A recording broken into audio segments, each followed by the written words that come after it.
Hey guys, Paul Berry, family from the gaming. I'm doing FFG Reacts on WrestleMania 39. So, thanks to Xbox Live Ultimate, we were able to get 2 months free of Peacock Plus right before WrestleMania 39 started. So, we were able to see it, and we didn't have to pay any money, which is it's a great thing. So to give you all some background, I have not watched wrestling in years, so I used to watch it a long time ago.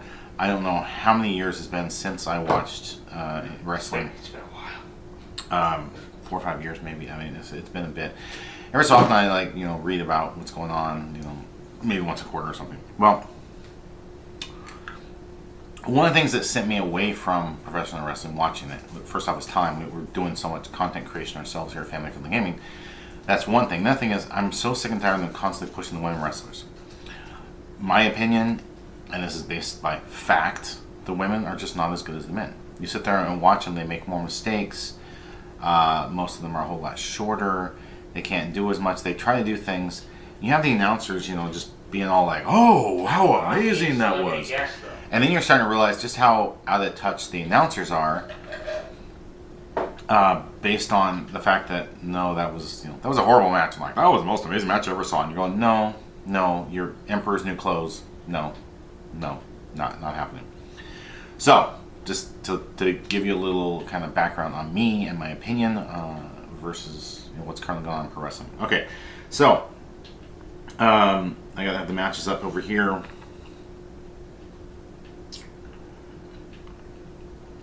And so we had Austin Theory versus John Cena. I think that was a pretty decent wrestling match and how they do things in pro wrestling. John Cena makes him tap out, but the referee was down, didn't see the tap out, so it looks like, oh, Cena won, but no, actually he didn't win. And he was just coming back from one night anyway, so him actually taking the title and having to come back and defend it just didn't make a whole lot of sense. So I kind of expected that. I think both of them did a good job with their roles. Cena certainly didn't get a tan beforehand. That was apparent. Seth Rollins versus Logan Paul. That Logan Paul impressed me. Logan Paul did really good. So did is it KSI? Yes, Mr. KSI. I want to be Mr. Prime Manga. KSI and Logan Paul, they were good. Seth Rollins, coming out there and having all the fans sing his little song thing. I thought that was pretty neat. I think Seth Rollins did a good job, so did Logan Paul. So that match impressed me. Honestly, what I'm thinking so. Rey Mysterio versus Dominic Mysterio. There was another good match. They had really good storytelling, and there is one thought about this, and there's something else that happened later that night. So WWE tells you don't jump the barricade, but they had Rey Mysterio's family jump the barricade and to celebrate, and then later you have Kittle, that 49ers player, jump the barricade to go hurt the Miz, which to be honest, wasn't supposed to be. The whole Miz thing really bothered me. They really treated Miz horribly both nights. I was like, this is just so messed up what they did to the Miz. I like the Miz. Noah likes the Miz. Yeah, and so we were like, this is horrible what they did to the Miz. Just absolutely. They didn't do that to Hogan or Stone Cold or The Rock when they hosted WrestleMania. So why are you treating Miz so badly? Huh? Yeah, they can't tell me. All right. So yeah, Rey Mysterio, Dominic Mysterio, good storytelling, good match. Respecting his parents. I am bothered by the racism by Conan that was in the Hall of Fame, and I think they showed that around that time, or at some point they showed it. I thought that was highly offensive, and I don't know why they allow stuff like that. And then say the stories out there, oh, WWE really loved Conan's speech. Well, he was being racist, so I don't know why you love that. I'm confused. You support that racism? Is that it? So there's that. Braun Strowman, Ricochet versus Alpha Academy versus Street Profits versus Viking Raiders. I thought this was a pretty exciting Fatal 4-Way tag team match, and I like how they let all of them go at it. I've said this for years about tag team matches. I would love for them to just let everyone go. Just go at it and stop this tag. I'm so sick and tired of the, they hurt this guy really bad, and he's trying to get the tag to the corner, and he can't make it, and they drag him back, and all of a sudden, he makes it, and he tags, and the other guy comes down on fire, and he's like taking this guy out, and that guy out, I'm taking them all out, and then all of a sudden his partner's up again, and he's been so trashed, but a minute later he's like, I'm powered again. Yeah. I'm tired of that storyline personally. Yeah, that's just me. I didn't like the ending of that one though. I really thought Braun Strowman and Ricochet should have won it. I'm not really a fan of the Street Profits. I'm just like, on them. So, Damage Control versus Lita, Trish Stratus, and Becky Lynch. A great example of just the women not being as good, not doing moves, sitting there for 30 seconds, 45 seconds, a minute, who knows, trying to figure out how to do a move. I mean, it's like, oh, come on, people. Basically just trying to say I want to. It was like, this is it's just bad. It's like, can I fast forward through this, please? Charlotte Flair versus Rhea Ripley. Now, I understand, I read stories about this afterwards, that Charlotte Flair was taking a break after WrestleMania, so she wanted to take a break, and that's usually when a lot of times the good champions drop the belts. Of the women, Charlotte Flair on night 1 and then night 2, Ahsoka did the best, had the least amount of mistakes, I'd say, and of course both of them lost. It's like they did the better job, in my opinion, but both of them wind up losing, and I don't understand. We'll get to the other one when I get to night 2. But I understand why Charlotte Flair dropped the belt. She wanted a break, so she's like, here, take it. I'm sure she'll be back because they said somehow she's the 14th time. They're trying to get her like her father to at least 16-time world champion. So you got to drop it and come back and get it again after your break. But Rhea Ripley just not big on her at all, not one bit. So it's like whatever. Don't forget the Kevin Owens one. The Usos versus Kevin Owens and Sami Zayn. Okay, this one was, I think this was the last one, wasn't it? It was the final match of the... Day 1. Night 1, yeah. Yeah, night 1. Okay.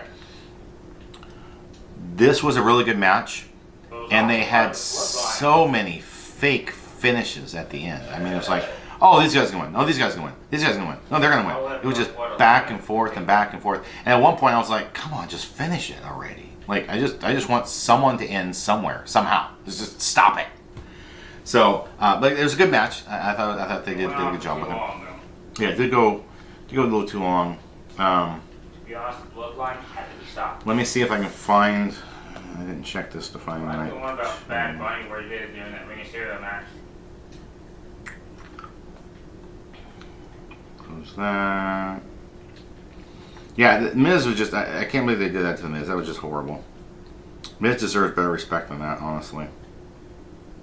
Not to mention a $10,000 suit.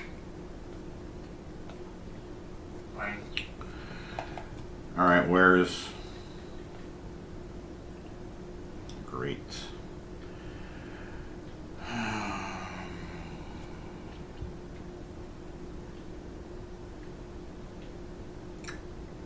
Here we go. Here's night 2.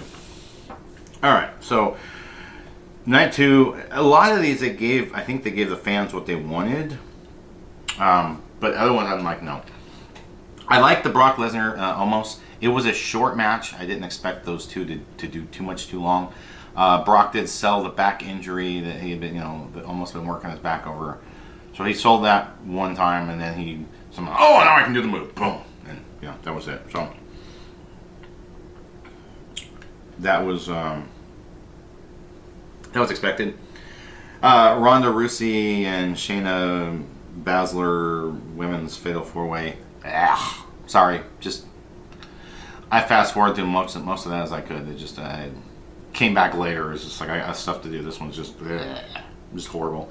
Gunther, Sheamus, Drew McIntyre, the Intercontinental title, the 3-way. That one was a really good match.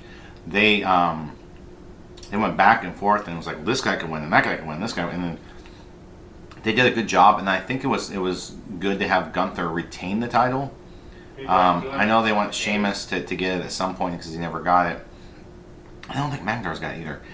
So at some point they're gonna have to get the title. But I think Gunther. I like that one. He played a good heel, even though he looked way overmatched and they were way stronger than him, looking wise and everything. So, but like I said, I thought that was an entertaining, fun little match. Bianca Belair and Ahsoka. Why? I mean, what do they see in Bianca Belair? She's the old Happy Bailey character, right? I'm just gonna be happy and I'm gonna swing my really long tail around. Okay, I'm just kind of like no talent, no story, nothing. It's just like you're blah. And I guess this is what the WWE likes, and maybe there are a lot of people who like her. Personally, I'm like, ugh, I don't see much in her. I thought Ahsoka should have won that match. I thought it would have been good for her, her character and storyline and everything. I don't think it would have really hurt Bianca to lose much personally. Just my opinion. I said I was pulling for the one they decided not to predetermine the outcome for, and I was like, whatever, that's your choice. And now we have Shane O'Mac come out to go defeat the Miz. Again, we got to treat the Miz like a doormat. We got to treat the Miz like garbage and trash. WB is horrible. I mean, I understand. If I was him, I'd be like, come on, stop this. Like, first two-time grand champion, and you're treating me this badly. It's just, come on, really? So then they have Snoop Dogg, supposedly knock him out, and it's like, really? I mean, I was like, oh, I'm knocked out. I mean, it's just like, please, this is just, it's Hollywood. It was just pathetic. And I'm like, you just are absolutely destroying the Miz's legacy. I'm sorry, you have to put the Miz in like the entertainment wing of the Hall of Fame at some point. It's like, it was bad. Did not like that. Again, like the Miz is awesome, and they're treating him like dirt. Now the Edge Finn Balor Hell in a Cell match, that one was intense. Now the announcers tried to make it a little more, it's so much more brutal than it was. Now Finn Balor did get his head cut open, but I think that was his fault. Edge tosses a ladder at him. He puts his head down. Now, I'm not trained in wrestling, but I don't think putting your head down and having the crown of your head hit a ladder is the smartest thing to do. He also had his hands up. Like, put your hands up to block it and then pretend like do a little whiplash. I mean, I don't get that. I mean, I would think forearms would be better than the top of your head, but what do I know? He did get defeated later thanks to a concerto, and I think Edge did a decent job in that match. He had some good storytelling explaining why the two were at each other, and I think that was, like I said, that was an intense match. And the other thing I noticed, you notice this in pro wrestling, the guy who sets something up usually is the one who goes through it. So Ed sets up a table, and the side, he goes through it. I can't remember if he set the table he set up, he went through. No, Finn Balor is going to try and stomp on him from the side of the cage on the table, and he rolled out of the way. Although, I mean, I don't understand the difference between stepping on a guy in a table versus stepping on a table and breaking it. I don't see the difference, honestly. What would hurt worse for the person doing the jumping, but whatever. All right, so then we get to the final match of night 2, which was Roman Reigns versus Cody Rhodes. And first off, I don't get the booking here.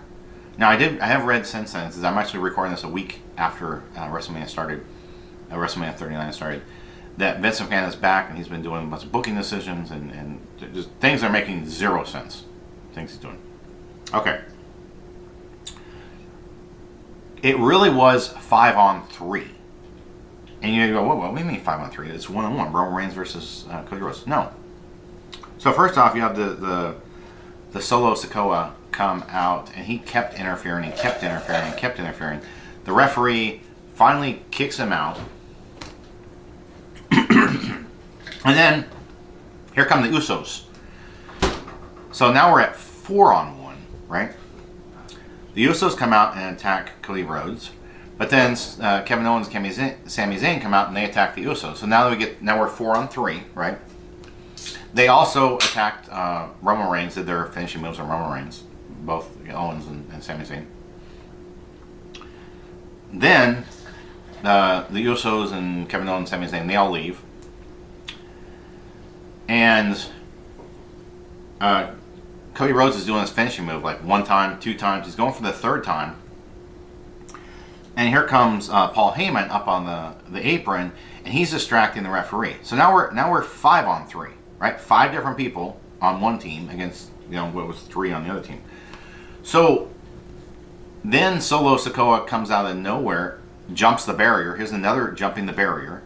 And WWE's like, don't jump the barrier, people. Yep, their people are doing it all the time. So I think they're sending the wrong message with that. He comes out, he does this like spike chop thing to the throat.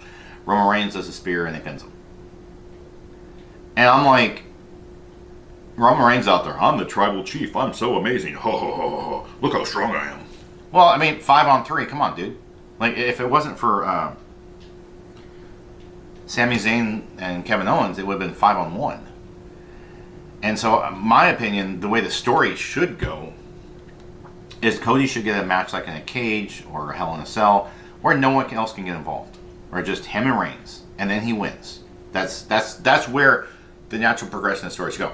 Instead, WWE's like, hey, we're going to have Brock Lesnar attack Cody Rhodes, turn heel, and they'll feud for a while. So we don't want Cody going after Roman again.